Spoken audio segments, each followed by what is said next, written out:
CCTV footage দেখালাম যে টাকা উঠিয়ে নিল কীভাবে। এবার আমি বলছি, যেদিন প্রথম আমাকে ডেকে চিফ ম্যানেজারের ঘরে সকালবেলায়, আমি হেভি কাউন্টারে মানে হাই ভ্যালু কাউন্টারে কাজ করি এবং অবশ্যই সবসময় মনোযোগটা ঠিক রাখতে হয়। মানে কোটি কোটি টাকার জমা হয় শুধু ডিপোজিট।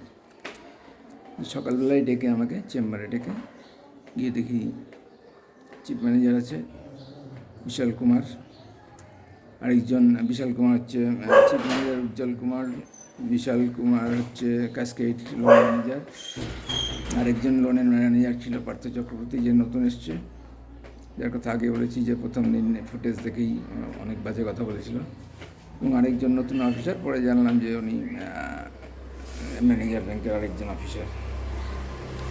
এরা আছে। আমাকে যেভাবে কথা বলা শুরু করলো, আমাকে 38 মিনিট ধরে বকাঝকা, অপমান, চূড়ান্ত এগুলো ভয় দেখানো, কথাগুলো ভালো করে শুনতে বলবো সবাইকে। এগুলো কথা একজন অফিসে একজন এরকম সিনিয়র স্টাফকে, সিনিয়র জুনিয়র ব্যাপার না, কোনো স্টাফকে এভাবে বলতে পারে? সে যেই হোক, সে অফিসের হেড অফ দ্য ডিপার্টমেন্ট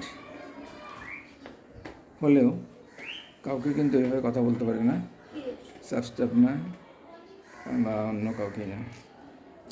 তার উপর আমি ওদের চেয়ে সবাই মোটামুটি সবাই একই বয়সী।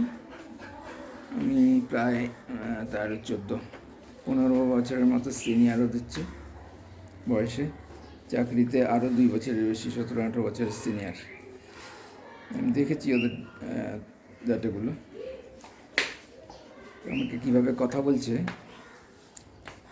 সেটা আমি শোনাচ্ছি এবং তারপরে আমি উত্তর দিচ্ছি। সবগুলোর উত্তর দেবো না, আমি যত পারি কম কথা বলবো, মানে বেশি কথা বলার দরকার নেই। এবং এখানে যে ভিডিও ভয়েস রেকর্ডিংয়ের যে রেকর্ডটা দিয়েছি সেটাতে আছে আমার উত্তর তো সবই আছে, ওটা তো আনচেঞ্জড, খালি অ্যাম্পলিফাই করেছে, সাউন্ড অরিজিনালও আছে।